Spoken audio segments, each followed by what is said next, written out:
Bueno, muy bien. Estamos, bueno, pues primero para mí es un verdadero honor estar en este curso regional del Colegio de Medicina Interna del Estado de Veracruz, en donde en los siguientes minutos vamos a analizar, bueno, en primer lugar, pues solamente hacer una corrección a la presentación de mi querido amigo Arturo Salas. Aún soy el presidente del comité de investigación y aún soy el director del programa de cardiología y posgrado en la Escuela de Medicina y Ciencias de Salud del Tecnológico de Monterrey. Pero eso es irrelevante. También comentarles que yo no tengo ningún conflicto de intereses para esta presentación. Eso es muy importante. Todas las diapositivas son diseño y exclusividad mías. Y en los siguientes minutos no solamente vamos a hablar de cuál es el mejor abordaje terapéutico en el paciente con tromboembolia pulmonar en términos de anticoagulación en dos fases, en la fase aguda y la fase extendida, sino tenemos que entender que la tromboembolia pulmonar ha tenido un cambio muy espectacular en comparación a los conocimientos que teníamos en los últimos años. Y uno de estos puntos importantes es este: el vínculo claro que existe entre tromboembolia pulmonar con inflamación vascular, igual que en el resto de las enfermedades cardiovasculares. Recientemente, al tromboembolismo venoso se le da la bienvenida al marco de las enfermedades vasculares inflamatorias como cardiopatía isquémica, evento vascular cerebral, aneurismas de aorta, enfermedad vascular periférica, y por supuesto surge el tromboembolismo venoso, de tal forma que hoy el tromboembolismo venoso, igual que esas enfermedades, son condiciones inflamatorias de lenta progresión, mediadas específicamente por estilos de vida no saludables, ingesta alta de todo esto, estrés, tabaquismo, sin olvidar los factores endógenos, pero también se encuentra totalmente vinculada por la interrelación entre leucocitos y plaquetas, de tal forma que la enfermedad tromboembólica venosa también requiere un ambiente proinflamatorio y protrombótico que va a estar mediado por disfunción arterial, endotelial venosa, y evidentemente por todas estas comorbilidades que están totalmente asociadas con procesos inflamatorios. Entonces, la tromboembolia pulmonar deja de ser esa enfermedad de un trombo aislado porque viajé muchas horas a Australia en un avión en clase turista, sino es un componente inflamatorio como el resto de las enfermedades vasculares. Y hoy esto nos da, pues por supuesto, un nuevo espectro clínico del tromboembolismo venoso. Históricamente hemos manejado este término, provocado o no provocado idiopático secundario. Pero en el 2019, las guías de la Sociedad Europea de Cardiología eliminan ese término totalmente. Y lo eliminan en base a lo que ya he puesto a consideración de ustedes. Lo eliminan específicamente porque el riesgo del tromboembolismo venoso no lo podemos etiquetar con dos palabras, provocado, no provocado, idiopático, primario, no. El riesgo del tromboembolismo venoso es este riesgo inflamatorio de todas las enfermedades cardiovasculares. Es el mismo, pero también aparecen nuevos elementos. Dentro de la clasificación de tromboembolia pulmonar, que es muy conocida, hoy, además del riesgo bajo, tenemos un nuevo riesgo, que es el riesgo muy bajo. Y dentro de la tromboembolia submasiva o de riesgo intermedio surge un nuevo fenotipo, la tromboembolia submasiva de riesgo intermedio con factores clínicos de deterioro inminente. Pero también surgen dos enfermedades crónicas: el síndrome post-tromboembolia pulmonar, caracterizado por pérdida de la función, de la clase funcional después de una tromboembolia pulmonar, y la enfermedad tromboembólica crónica, que es diferente a la hipertensión pulmonar tromboembólica crónica. En este fenotipo, el paciente no tiene hipertensión, pero tiene importantes obstrucciones en el sistema vascular que también generan una mala clase funcional. En este mismo escenario, los factores de riesgo por inflamación y actividad del sistema de coagulación entonces son muy importantes. ¿Qué significa esto? Que hoy los factores de riesgo los debemos manejar no por razones de momio, como lo hace la Sociedad Europea de Cardiología. Fractura, trauma mayor, infarto, quimioterapia, estos son los estratifican en base a las razones de momio. Las guías de la Sociedad Europea de Cardiología eliminaron provocado y no provocado idiopático primario, pero dejaron los factores de riesgo por razones de momio. Recientemente, en el 2019, en el libro que publicamos en Springer, Cardiology in the ER, en el capítulo de tromboembolia, hicimos una reestructuración de los factores de riesgo y los hemos agrupado en base al proceso inflamatorio o bien a la activación del sistema de coagulación y de las plaquetas. Dentro de los factores de riesgo inflamatorios está tabaquismo, dislipidemia, insuficiencia cardíaca, lupus, artritis reumatoide, cardiopatía isquémica, síndrome metabólico, disglucemia, obesidad.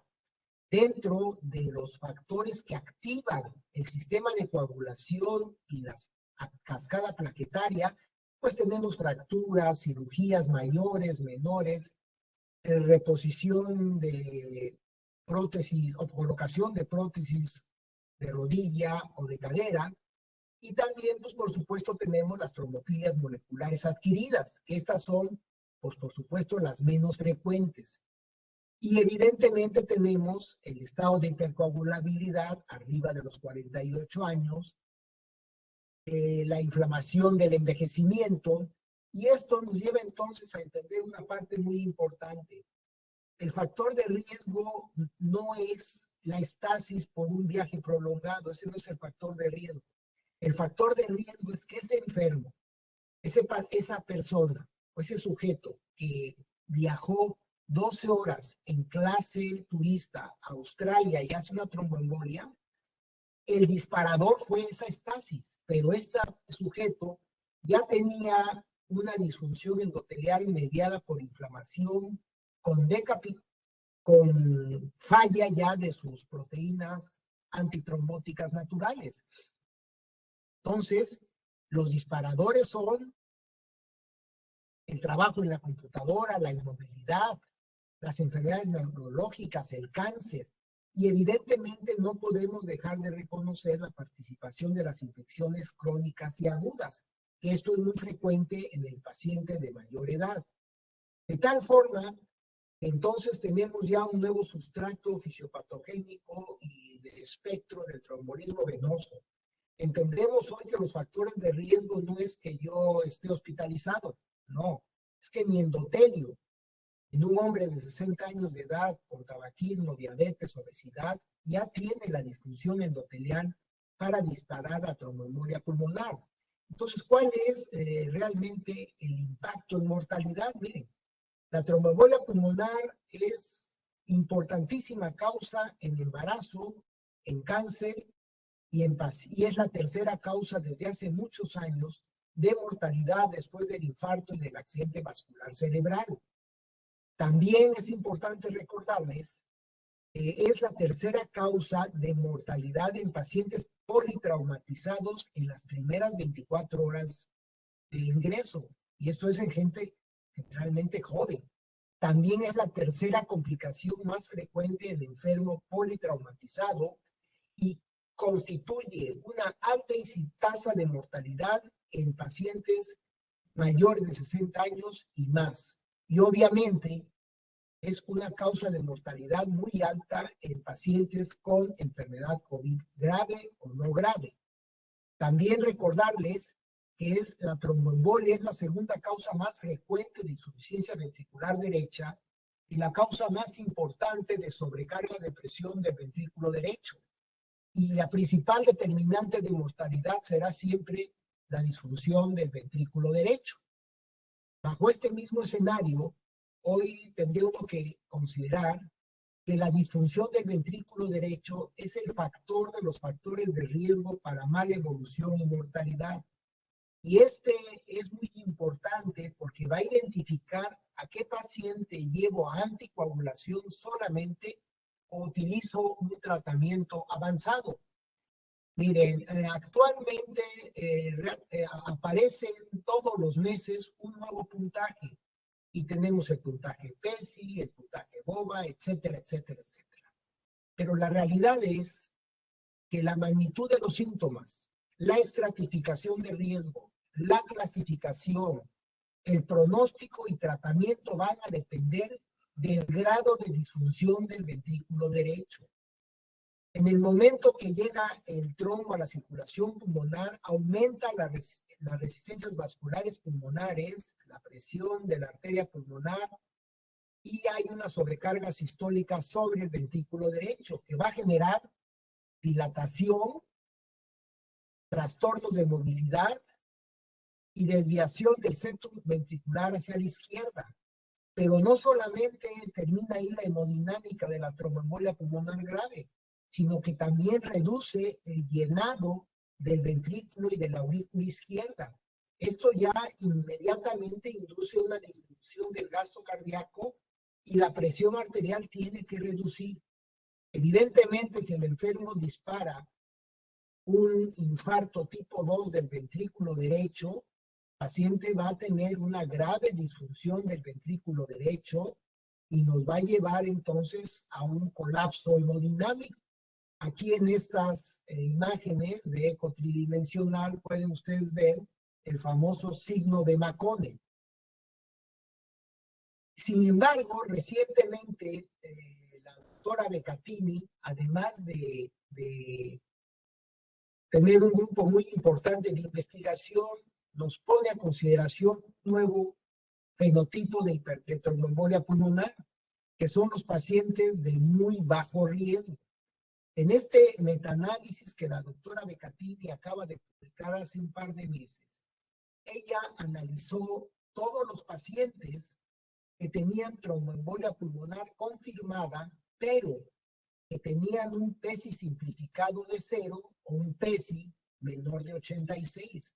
¿Sobre qué base? Sobre la base de que en los estudios publicados se ha demostrado que los pacientes con PESI simplificado de 0 tienen una disfunción del ventrículo derecho en el 30% de esos pacientes. Entonces, estos autores que encontraron que en este grupo de pacientes en donde se supone que son de bajo riesgo, ellos encontraron que si había disfunción del ventrículo derecho por TAC, por eco, teníamos un incremento en la mortalidad de 2 veces de razones de momio o de 5 de mortalidad hospitalaria.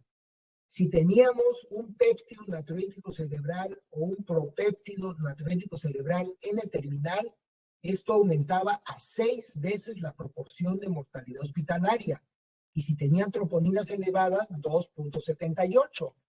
Entonces, la doctora Becattini lógicamente establece que el grupo de muy bajo riesgo, very low risk, tiene que tener ausencia de disfunción del ventrículo derecho por eco o por TAC y debe tener biomarcadores en estos rangos. El péptido natriurético cerebral igual o menor a 30 y la troponina cardíaca de alta sensibilidad mínimamente expresada. Esto entonces nos hace entender también que si tenemos un endotelio con inflamación, nosotros tenemos ahora un mecanismo muy importante de trombosis, que es la tromboinflamación. Y esta es la forma como yo veo la trombosis. Y me refiero a arterial y venosa. Todo parte de disfunción endotelial por inflamación, de tal forma que el factor de los factores de riesgo es la disfunción endotelial por inflamación, mediada por todas estas variables que están aquí. Y tenemos entonces 3 mecanismos que generalmente pueden ir combinados. el dependiente de lesión endotelial con daño en el endotelio y expresión del factor tisular intravascular, el de tromboinflamación mediada por la interleucina 6 mensajera, que incrementa la expresión del factor tisular intravascular, y por la inmunotrombosis, en donde tenemos el factor tisular encriptado en los monocitos junto a los patrones moleculares asociados a daños y a patógenos. Esta expresión del factor tisular por estos mecanismos pues va a activar el sistema de la coagulación, iniciando las fases de iniciación, amplificación y propagación. Y aquí es importante recordarles que la inflamación es un claro componente de cualquier forma de aterosclerosis arterial.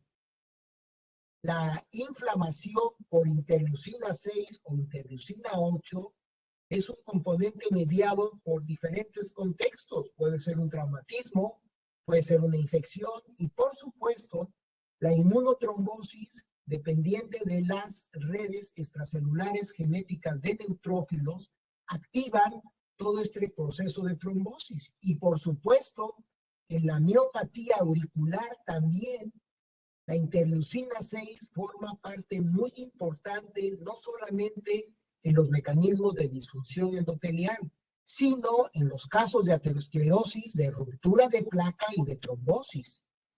Y esto, si uno piensa, bueno, realmente la tromboinflamación existe como causante de trombo, pues ahí les dejo este ejemplo que es muy claro.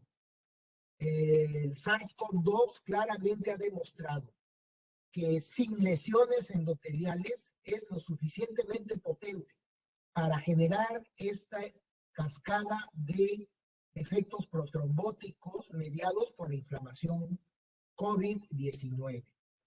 El fundamento terapéutico de la tromboembolia pulmonar es la anticoagulación. Y si ustedes pueden ver, esta es una figura que tomamos de las guías de anticoagulación de trombolisis en estos 3 escenarios publicadas en el 2017. Y vean ustedes que a excepción de esto, todo es anticoagulación, parenteral, oral y un antiadhesivo plaquetario por ahí. Pero el resto todo es anticoagulación en cualquiera de las fases de tratamiento. Evidentemente hoy tenemos nuevos anticoagulantes y es un gran paso porque hasta hace 10 o 11 años nos manejábamos exclusivamente con anticoagulantes orales que tenían objetivos terapéuticos de varios factores activados, lo cual los hace más impredecibles y más difíciles de mantener una anticoagulación. Evidentemente no queda duda que gracias a estos anticoagulantes muchos pacientes han tenido una excelente evolución, pero hoy tenemos estas 4 opciones que van sobre un factor directo activado de la coagulación.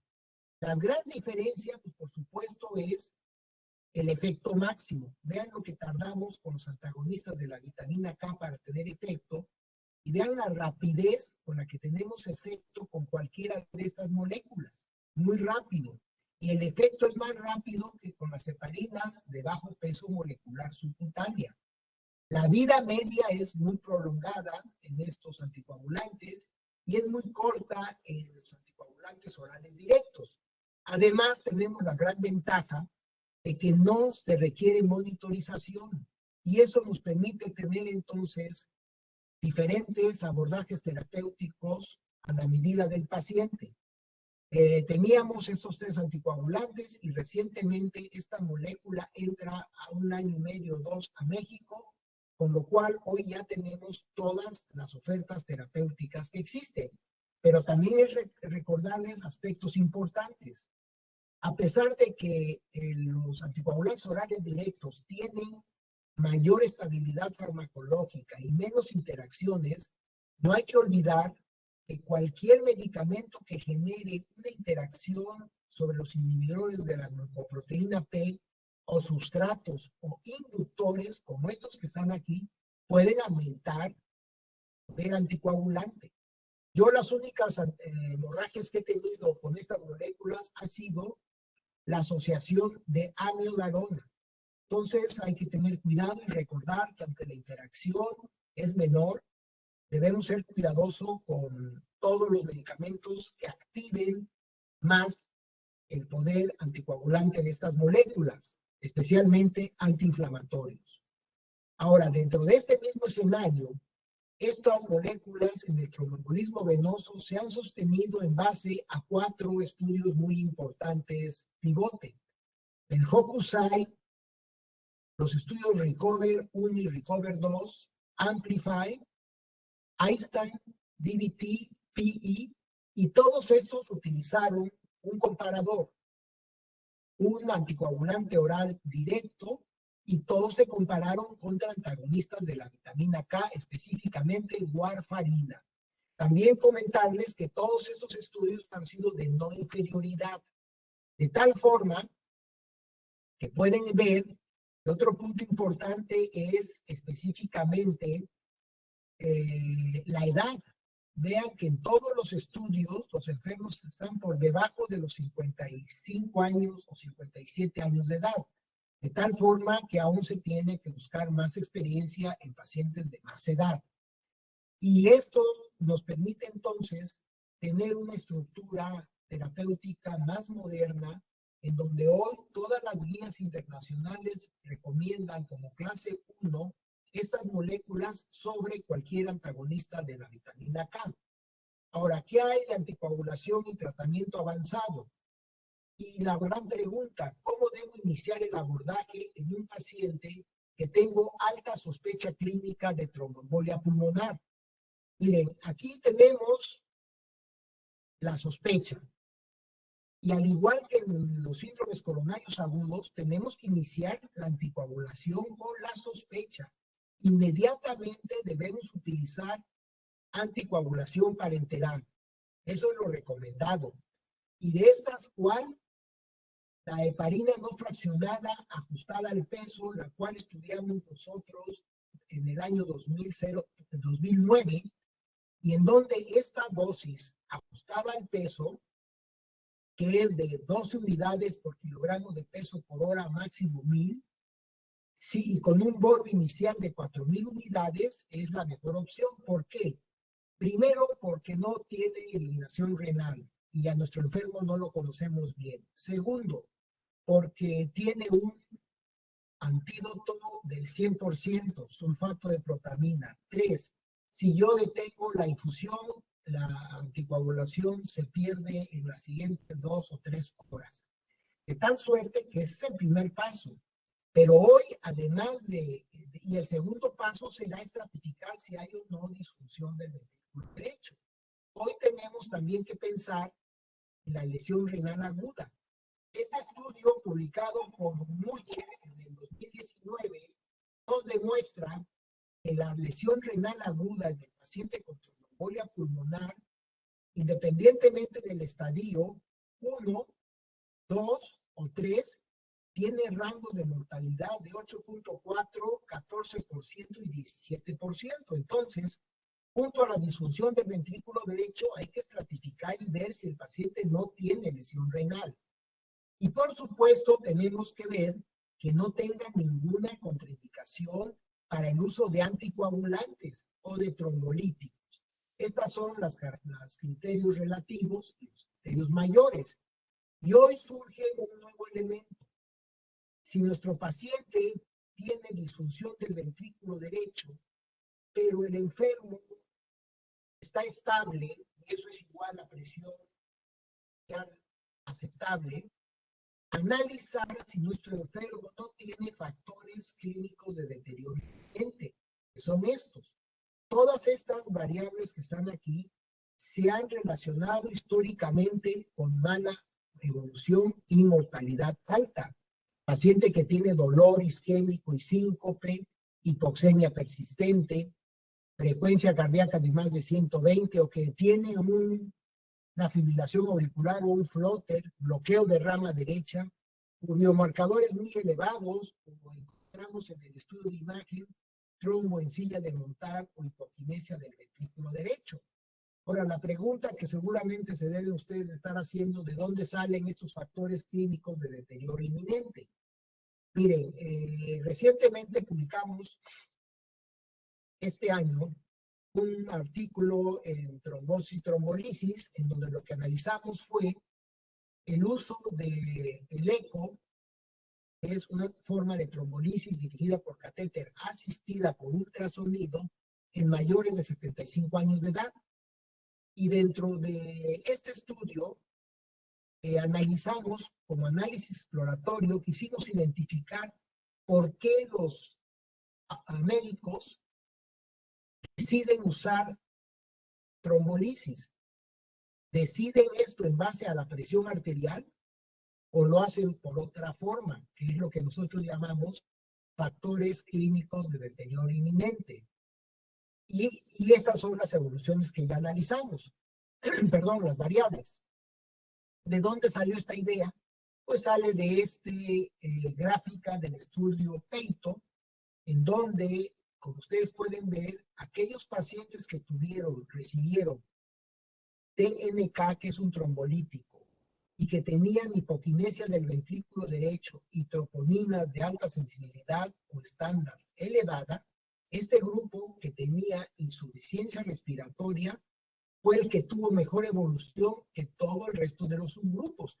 Cuando vimos esto, la pregunta era, bueno, ¿por qué se lleva a cabo la trombolisis en los pacientes?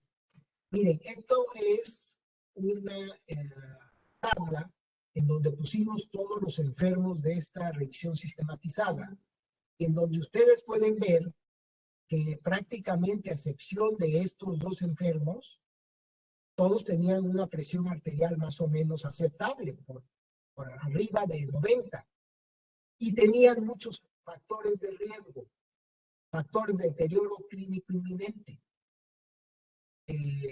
Noten ustedes cómo trombo en silla de montar, grave hipoxemia, fibrilación auricular, un BNP muy alto, síncope, hipoxemia grave, y la decisión de trombolisis en todos estos pacientes no fue por la presión. Solamente este autor esperó que esta presión bajara a 75-45 para trombolizarlo.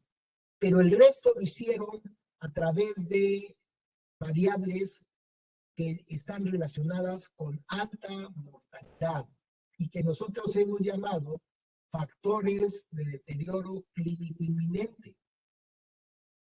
Esto mismo, entonces, hoy tenemos otro fenotipo. ¿Y cómo lo debemos manejar? Miren, aquí está, hablar de anticoagulación y no tomar en cuenta la trombolisis, pues es un error.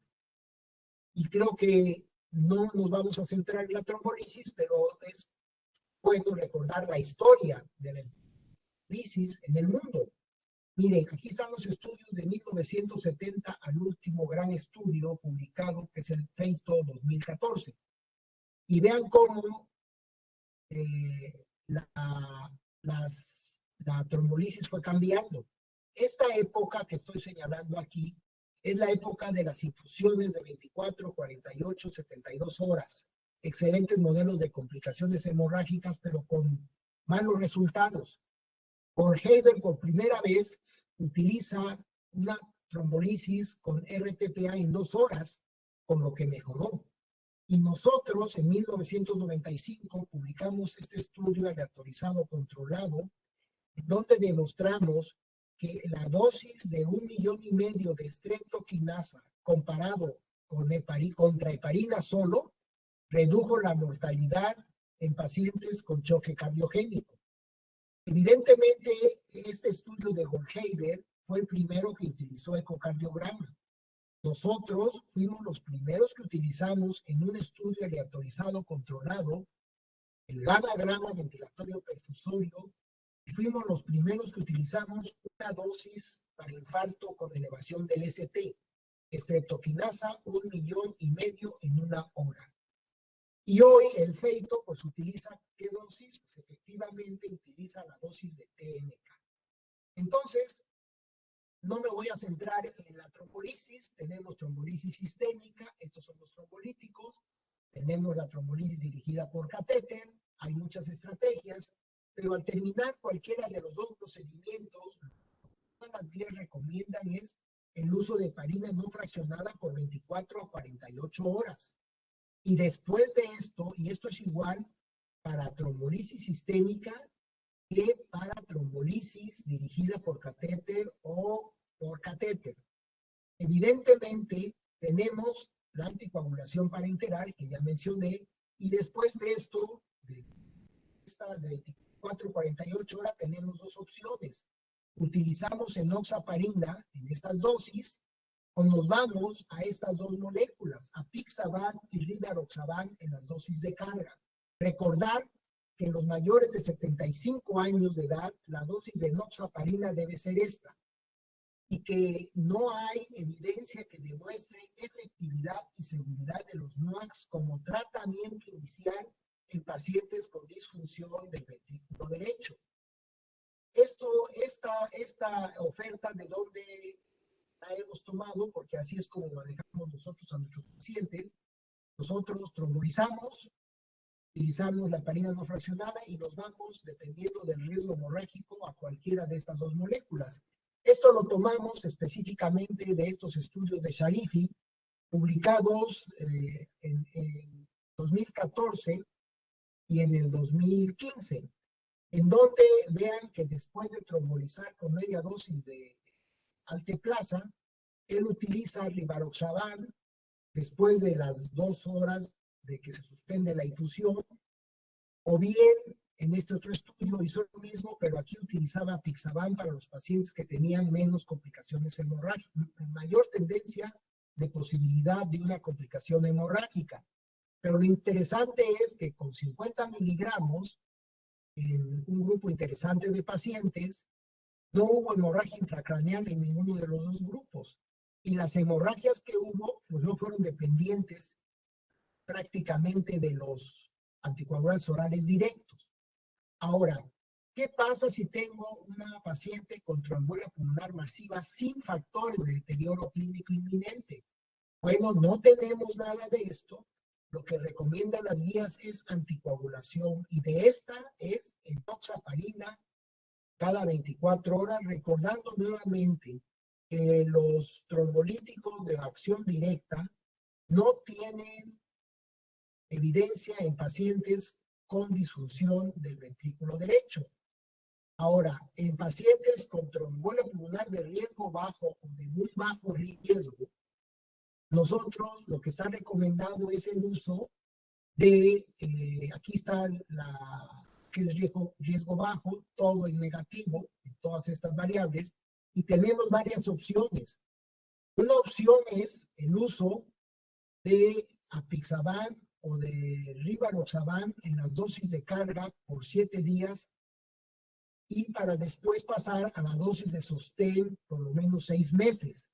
Igual rivaroxaban, dosis de carga, 15 miligramos cada 12 horas por 21 días, y después la dosis de sostén de 20 miligramos por lo menos 6 meses. Estas son dos opciones muy interesantes porque permiten evitar el manejo parenteral o intravenoso de la coagulación, y los enfermos pueden darse de alta en forma más temprana. En riesgo bajo o muy bajo, la anticoagulación es oral. Y tenemos otras dos opciones, pero estas dos opciones, que es con dabigatran y edoxaban, requieren enoxaparina o heparina no fraccionada por 5 a 7 días, y se pueden utilizar en estas dosis, pero después de que el enfermo estuvo con heparina. También podemos utilizar enoxaparina en estas dosis. Todas estas heparinas de bajo peso molecular y este heparinoide, pues realmente en nuestro medio prácticamente no se usan. Y se recomienda, para cuando ya pasamos a la anticoagulación oral, todas las guías recomiendan, con un nivel de evidencia clase 1A, a los anticoagulantes orales directos sobre los antagonistas de la vitamina K. Ahora, ¿qué pasa con la anticoagulación y el tratamiento extendido? Bueno, este es otro punto muy importante, porque cuando uno tiene una tromboembolia pulmonar, uno piensa que es una enfermedad que se cura. Pero vean ustedes la incidencia en términos de recurrencia de tromboembolismo venoso publicada por Brandoni en el año de 1996. A 8 años hay un 30% de recurrencia. Y también tenemos este estudio publicado por EIT, en donde tenemos la misma mortalidad a los 7 y a los 10 años. Vean ustedes cómo aumenta la recurrencia de la enfermedad trombólica venosa. Entonces, diferentes estudios nos demuestran que hay naturalmente una enfermedad crónica que tiene una alta tasa de recurrencia, y eso nos obliga a pensar entonces cómo decido el tratamiento extendido. Y eso va a ser, 1, acepto los riesgos; 2, extensión en pacientes de alto riesgo con dímero D anormal, esa será la respuesta; o hacemos la extensión con anticoagulantes orales no antagonistas de la vitamina K, pues en todos los pacientes. Como nosotros lo hacemos es así. Evidentemente analizamos el proceso de disparador, que generalmente es tromboinflamación. Y dentro de estos, ¿qué lo activó? Inflamación aguda o la estasis. Y vemos cuál es el grado del trombo, qué tan grave es la trombosis venosa profunda proximal o distal. Y vemos si fue una trombolia de riesgo bajo, de riesgo intermedio o masiva. Y en base a eso, analizamos posibilidad de recurrencia, y eso lo hacemos nosotros en base a la trombosis residual, a los niveles del dímero D, y por supuesto tenemos que tomar en cuenta al médico, al paciente, tenemos que platicar con él lo que significa estar anticoagulado. Miren, esto es el tratamiento extendido en los estudios de etiqueta abierta con dabigatran, en donde pueden observar que el uso de warfarina comparado con dabigatran demostró tener mayor riesgo de hemorragia para dabigatran, pero en términos de recurrencia hubo menor recurrencia para la molécula dabigatran. En estos estudios lo que se hizo fue, a los 6 meses se suspendió el tratamiento, y después de 6 meses, después de un mes de lavado, los enfermos entraban a 3 grupos: placebo, warfarina o dabigatran. Aquí vemos lo que pasó en el riesgo de hemorragia. Hubo más con dabigatran que con warfarina. En términos de riesgo acumulado, fue más para warfarina que para dabigatran, y vean ustedes cómo se observa aquí cuando se comparó con el grupo placebo. Vean que hay mayor hemorragia con dabigatran, pero hay menores comparado con placebo. En la misma estrategia, pero con rivaroxaban y apixaban, vemos que a los 6 meses, vean cómo el enfermo que continuó anticoagulado por más de 6 meses, hasta 360 días, tuvo menor eventos que los que se quedaron en placebo. Y lo mismo pasó con el tratamiento extendido de apixaban. Se suspendió un mes de lavado, y vean el uso de estas dosis de apixaban comparado con placebo, que confirman los datos que todos conocemos. Con edoxaban también hubo 3 grupos: warfarina, placebo y edoxaban. Y vean que en términos de hemorragias mayores no hubo diferencia entre edoxaban y warfarina. En términos de tromboembolismo, todo fue a favor de edoxaban comparado contra warfarina y placebo. Ahora, ¿por qué las guías no nos dan un nivel de evidencia? Porque en ninguno de estos estudios se ha logrado reducir la mortalidad. Y también hay que recordar un punto muy importante: el papel de la aspirina, que realmente aparece por ahí perdida en algunos guías. La aspirina no es mejor anticoagulante ni que el warfarina, ni que el rivaroxaban, ni que el anticoagulante oral directo. Cuando en el Einstein Choice se analizó aspirina de 100 miligramos contra rivaroxaban 20 y 10 miligramos, en términos de incidencia acumulada de tromboembolismo fatal y no fatal, todo fue a favor de estas dosis, principalmente la de 10 miligramos de rivaroxaban, en comparación a aspirina.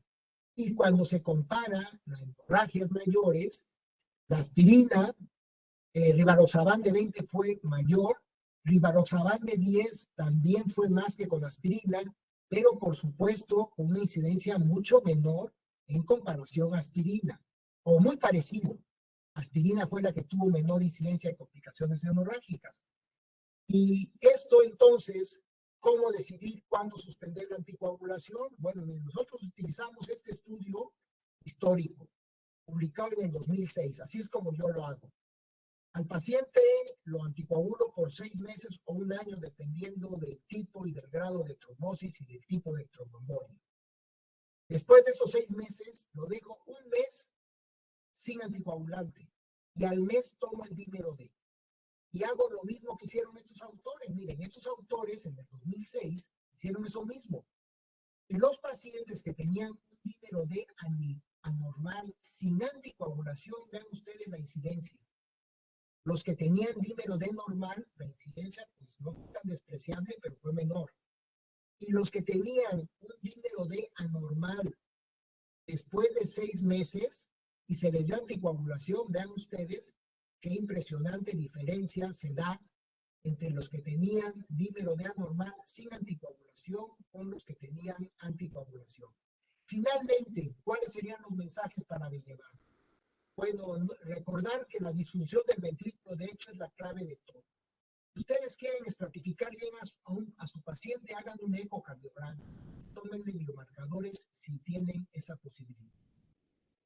Recordar también que como tratamiento adjunto, después de cualquier forma de tratamiento avanzado, se debe utilizar heparina no fraccionada porque tiene un antídoto, porque no tiene problemas con la función renal y porque si yo la suspendo rápidamente se pierde el efecto.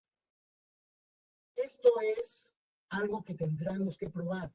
Si realmente este fenotipo de tromboembolia submasiva o riesgo intermedio alto es clínico de deterioro inmediato, es una zona intermedia entre el riesgo alto y el riesgo intermedio, lo tendremos que probar posteriormente. También recordarles que no hay ninguna evidencia para usar anticoagulantes orales directos cuando hay disfunción del ventrículo derecho.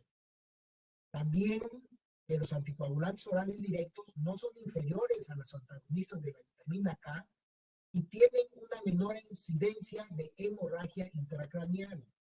Finalmente, comentar que todas las guías recomiendan NOACs sobre cualquier antagonista de la vitamina K en la fase de el alta hospitalaria. Y finalmente, creo que ese es el mensaje más importante. La enfermedad trombólica venosa no es una enfermedad que se cura. Es una enfermedad, al igual que la cardiopatía isquémica, al igual que el accidente vascular cerebral, al igual que la enfermedad arterial vascular periférica, es una enfermedad inflamatoria de baja intensidad, crónica, con alta tasa de recurrencia y mortalidad. Y bajo el escenario de esta última mensaje, pues solamente me resta agradecerles y comentarles que ha sido para mí un honor estar en el curso regional del Colegio de Cardiología de Medicina Interna del Estado de Veracruz. Muchas gracias.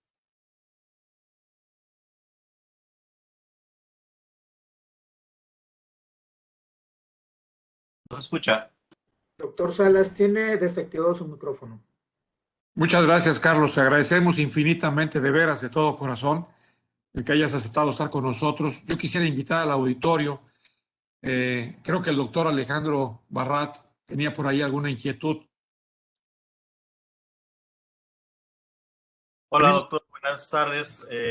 Excelente plática. Muchas gracias por asistir al llamado. Es un honor tenerlo con nosotros.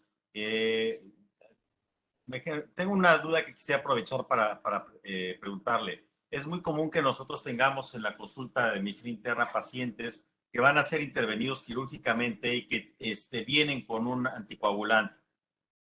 Tradicionalmente, bueno, pues se han establecido algunas guías sobre qué hacer en el caso de los switch, por ejemplo, hacia heparinas, que son más fáciles de manejar en los hospitales. pero ¿qué recomendación nos daría usted para la suspensión de estos nuevos anticoagulantes orales en el paciente que va a ser intervenido quirúrgicamente, sobre todo cirugías de abdomen o cirugías traumatológicas? Bueno, evidentemente uno tiene que hacer en estos enfermos una estratificación de riesgo tromboembólico. Esa es la primera parte. La segunda parte es analizar por qué recibe el paciente anticoagulación. No es lo mismo que el paciente tenga una prótesis biológica a que el paciente haya tenido una trombosis venosa profunda distal o que el paciente tenga hipertensión pulmonar trombólica crónica y por eso recibe anticoagulante o tiene hipertensión arterial pulmonar. En los pacientes en donde no hay un riesgo inmediato de trombolismo, como cual sería el caso, el paciente con hipertensión arterial pulmonar que recibe anticoagulación. En ese enfermo, pues la podemos suspender sin ningún problema. No es lo mismo aquel enfermo que ya ha tenido 3 episodios de tromboembolia pulmonar y tiene una trombofilia primaria. Ese enfermo tenemos que tener diferentes estrategias. Entonces vamos a pensar en el caso más fácil, el enfermo que tiene bajo riesgo de tromboembolismo, bajo riesgo de complicaciones hemorrágicas, que va a ser llevado a una cirugía mayor, o vamos a suponer Una caderita. una colecistectomía, por ejemplo. Ok. En ese enfermo tiene todo es de bajo riesgo. La indicación es suspender el anticoagulante oral directo 24 horas antes y evidentemente hay que ver la edad. En un hombre de menos de 50 años con buena función renal, la actividad se pierde 24 horas. Pero en alguien que tenga disfunción renal vamos a tardar más. Entonces yo suspendí en un hombre de menos de 50 años con buena función renal 24 horas. Un paciente que tiene enfermedad crónica renal y tiene una depuración o una velocidad de filtración glomerular menor de 40, 35, pues ahí yo lo dejaría sin el anticoagulante 72 horas. Y dependiendo de cómo va la cirugía, reiniciaría yo con heparina de bajo peso molecular si no tolera la vía oral, utilizando en él dosis de prevención primaria para riesgo bajo, es decir, 40 o 20 miligramos cada 24 horas subcutánea. Ese sería en el caso fácil. Ahora, el caso difícil. El paciente tiene una trombofilia, ha tenido un evento cerebral vascular, ha tenido 2 tromboembolias masivas, y lo tengo con anticoagulación oral directa o anticoagulante oral, independientemente de cuál sea. En este enfermo, pues, por supuesto, se debe de suspender la anticoagulación 24 horas antes. También hay que analizar la función renal si estamos dando un anticoagulante oral directo. Y evidentemente, inmediatamente después de la cirugía, a las 12 horas, habría que empezar con heparina de bajo peso molecular inmediatamente. Y aquí tendríamos que utilizar dosis altas de prevención primaria en este enfermo. Hay una gran discrepancia en cuándo iniciar la heparina de bajo peso molecular. Generalmente se hace 12 o 24 horas de horas después de la cirugía, pero por ejemplo en Boston, Goldhaber la pone en el momento que se hace la incisión. En el momento que hacen la incisión, ahí ponen la heparina de bajo peso molecular, recordando que va a tardar de 4 a 5 horas en tener acción máxima. Entonces, mi respuesta sería que el abordaje no puede ser uniforme, que hay que evaluar la función renal, hay que evaluar el riesgo tromboembólico y hay que evaluar, pues por supuesto, las características en términos de complicaciones hemorrágicas. Excelente. Excelente, muchas gracias, doctor. Tenemos un escenario agudo, Carlos, muy agudo. Llega el paciente con insuficiencia respiratoria violentísima, llega el paciente prácticamente azuloso, taquicárdico, y se hace diagnóstico por todos los medios que se tenga a disposición de que tiene una tromboembolia pulmonar. Y se tiene también a la mano la posibilidad de intervenir de hacer un procedimiento, meter algún equipo. Yo quería preguntarte, ¿qué hay de la técnica de fragmentación de trombos? ¿Qué hay de la técnica de la trombectomía reolítica, de la embolectomía por succión y qué hay de la trombectomía rotacional? ¿Qué me puedes decir al respecto de esto, Carlos?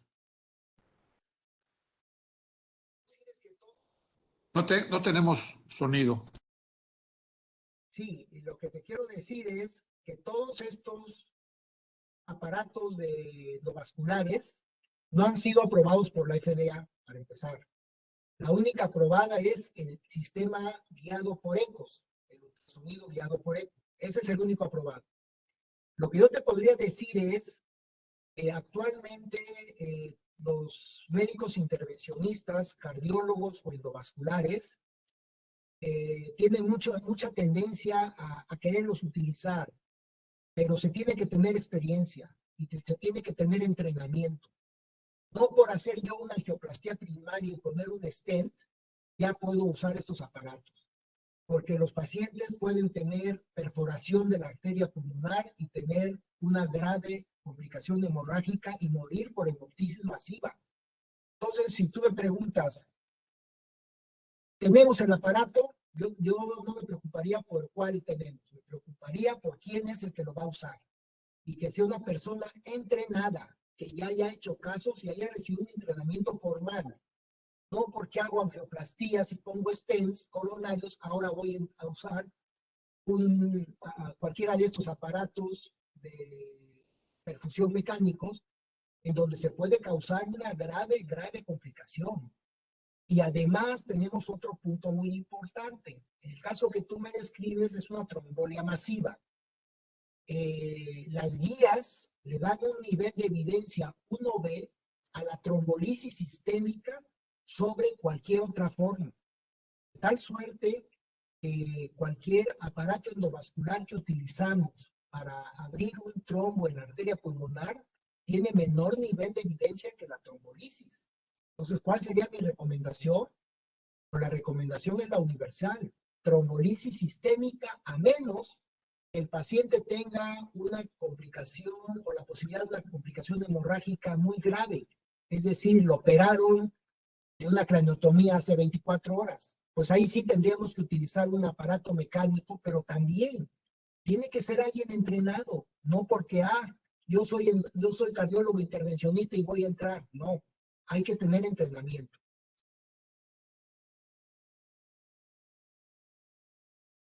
No tienes tu volumen, está apagado tu micrófono. Perdón.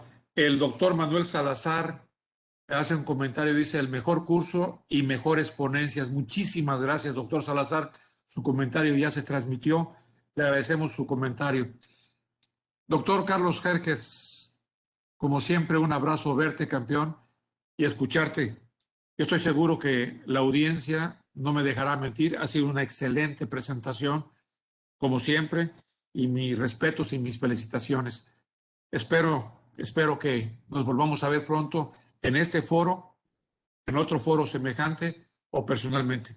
Recibe un abrazo a la distancia. Muchas gracias. Gracias. Vamos a poner cortinillas.